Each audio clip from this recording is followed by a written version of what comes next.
بسم الله الرحمن الرحيم وبشر الذين آمنوا وعملوا الصالحات أن لهم جنات تجري من تحتها الأنهار كلما رزقوا منها من ثمرة رزقا قالوا هذا الذي رزقنا من قبل وأتوا به متشابها ولهم فيها أزواج مطهرة وهم فيها خالدون. اعوذ باللہ من الشیطان الرجیم بسم اللہ الرحمن الرحیم وبشر الذین آمنوا وعملوا الصالحات ان لهم جنات تجری من تحتها الانہار كلما رزقوا منها من ثمرة رزقا قالوا هذا الذي رزقنا من قبل وأوتوا به متشابها ولهم فيها أزواج مطهرة وهم فيها خالدون. آمنت بالله صدق اللہ العظیم. قرآن مجید میں اللہ تعالیٰ کا انداز گفتگو یہ ہے کہ ترغیب اور ترہیب کے انداز میں انسانوں کو باتیں سمجھائی بھی جاتی ہیں اور انہیں برے کاموں سے روکا جاتا ہے اور اچھے کاموں کی طرف مائل کیا جاتا ہے. اس سے پہلی آیات طیبات میں رسول اللہ صلی اللہ علیہ وسلم کی رسالت اور قرآن مجید کے منکرین کو ڈرایا گیا، دمکایا گیا. آخرت میں دوزخ کی وعید سنائی گئی. مقصد یہ تھا کہ وہ اپنی اس غلط عقیدے سے باز آ جائیں اور رسول اللہ صلی اللہ علیہ وسلم کی اطاعت و فرما برداری میں آ جائیں. وہ تھی ترغیب. اب سلسلہ آ گیا ترغیب کا. ترغیب کا مطلب ہے کہ کسی کو کوئی انعام کی خوشخبری دے کر اور اس کے فائدے کا کوئی عمل بتا کر اسے نیک کام کی طرف راغب کیا جائے. سورہ بقرہ شریف کی آیت نمبر 25 میں ترغیب کے انداز میں انسانوں کو ایمان اور عمل صالح کی دعوت دی گئی ہے اور ساتھ انہیں جنت کی خوشخبریاں سنائی گئی ہیں. جنت اللہ رب العزت نے ایک ایسا گھر اور ایک ایسی جگہ تیار فرمائی ہے جس میں قیامت قائم ہونے کے بعد وہ اپنے فرما بردار بندوں کو ٹھہرائے گا. جنت پیدا کی جا چکی ہے اور اس کی نعمتیں وجود میں آ چکی ہیں. یہ ہمارا اہل اسلام کا عقیدہ ہے.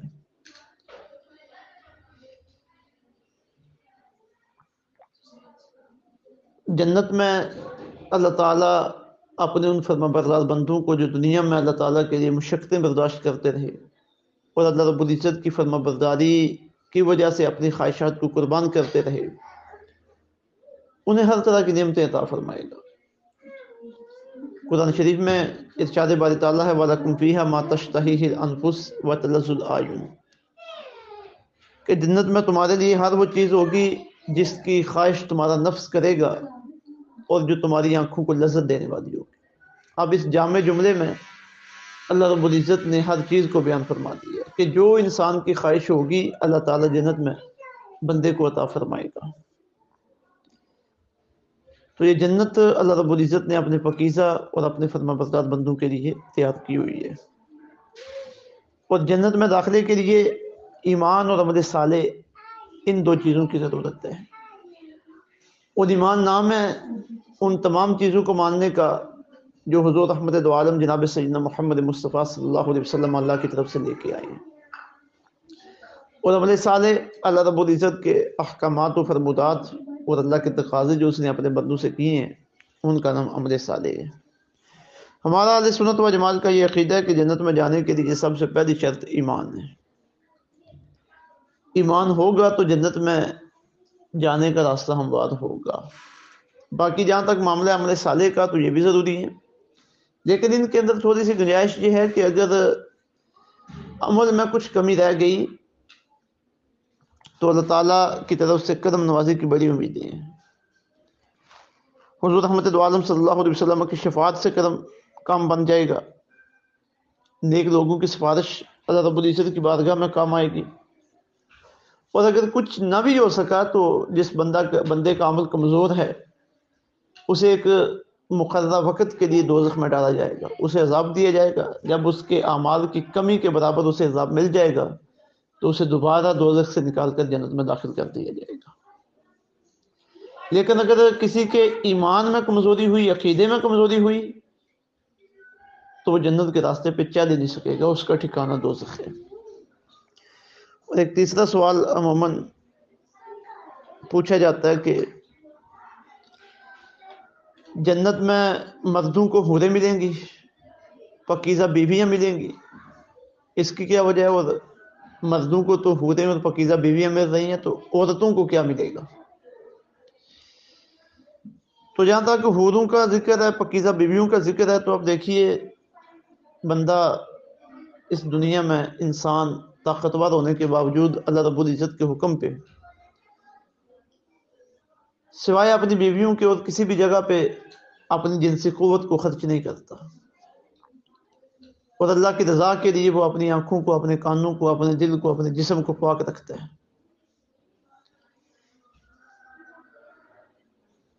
اور اپنے نفس کو اپنے اوپر حاوی نہیں ہونے دیتا۔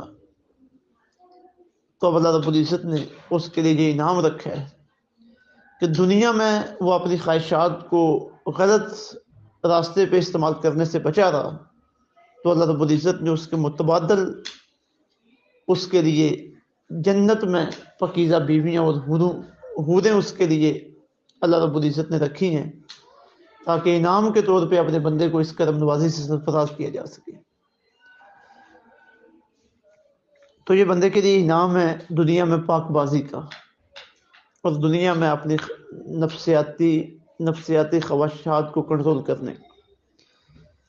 اور دوسری بات کہ خواتین کو کیا ملے گا اس کے مقابلے میں، تو جس طرح پہلے قرآن مجید کی آیت طیبہ تلاوت کی گئی کہ وَلَكُمْ فِيهَا مَا تَشْتَهِيهِ الْأَنفُسُ وَتَلَذُّ الْأَعْيُنُ، کہ وہاں بندے کے لیے ہر وہ چیز ہوگی جس کی وہ خواہش کرے گا اور جو اس کی آنکھوں کو لذت دینے والی ہے۔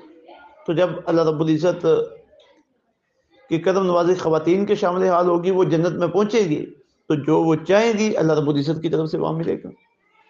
تو اس لیے یہ سوال تو بنتا ہی نہیں ہے کہ کیا ملے گا کیا نہیں ملے گا۔ چند چیزیں صرف اللہ رب العزت نے بیان کر دی ہیں ہمارے ذہنوں کے قریب کر کے ہمیں سمجھانے کے لیے، باقی ہے کیا وہاں پہ اور کیا کیا ملنے والا ہے، کیا کیا کرم نوازیاں ہونے والی ہیں، وہ پوشیدہ ہے۔ جب وہاں پہنچیں گے، اللہ رب العزت پہنچائے، تو وہاں یہ ساری چیزیں کھل کے سامنے آئیں گی۔ تو آج کی جو آیت تجربہ ہے اس کا خلاصہ تو اسی تمہید کے اندر بیان ہو گیا ہے، اب اس کا ترجمہ کرتے ہیں۔ فرمایا اور بشر خوشخبری دے دو الذین ان لوگوں کو آمنوا جو ایمان لائے، وعملوا الصالحات اور جنہوں نے نیک اعمال کیے، ان لہم جنات کہ ان کے لیے جنتیں ہیں، تجری جاری ہیں، من تحتہا جن کے نیچے الانہار نہریں، کلما جب بھی رزقوا منہا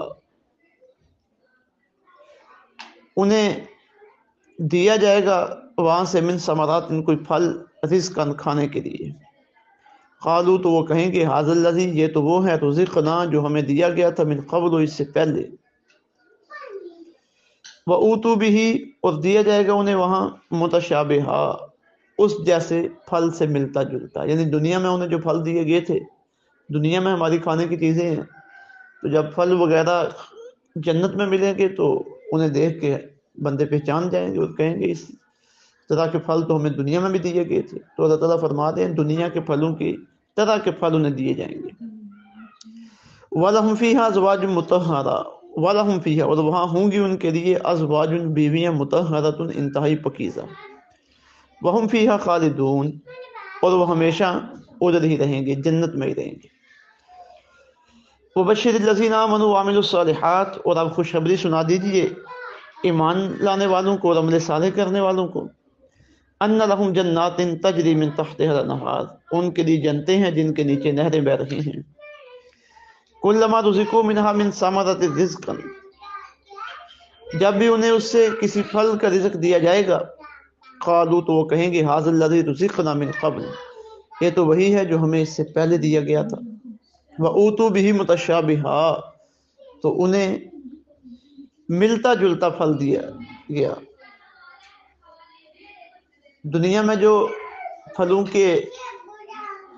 کی شکلیں تھیں اور پھلوں کی صورتیں تھیں، ان سے ملتے جلتے پھل جنت میں ہوں گے، تاکہ ان پھلوں کو دیکھ کر اہل ایمان پریشان نہ ہوں کہ یہ کیا نئی چیز آ گئی ہے۔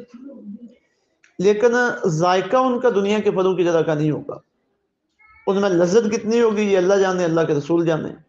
یہ جب کھائیں گے جنت میں پہنچ گئے اللہ کی توفیق سے، تو پھر ہی پتہ چلے گا کہ وہ کتنے خوبصورت ہیں، کتنے حسین ہیں، اور ذائقہ ان کا دنیا کے پھلوں سے کتنا بلند ہے۔ پھر فرمایا گیا کہ وہاں ان کے لیے پکیزہ بیویاں ہوں گی، وَلَهُمْ فِيهَا أَزْوَاجٌ مُطَهَّرَةٌ وَهُمْ فِيهَا خَالِدُونَ، اور ہمیشہ وہ جنت میں رہیں گے۔ اب جنت کا یہ کمال ہے، جنت کی یہ خصوصیت ہے کہ جو بندہ ایک مرتبہ جنت میں چلا گیا پھر دوبارہ واپس لوٹ کے نہیں آئے گا۔ اللہ رب العزت کی کرم نوازی پھر ہمیشہ ان کے شامل حال رہے گی۔ اللہ رب العزت کرم نوازی فرمائے، ہمیں اہل جنت کے سے اعمال کرنے کی توفیق عطا فرمائے، اور جنت ہمارے مقدر میں رکھے۔ وما علینا الا البلاغ المبین۔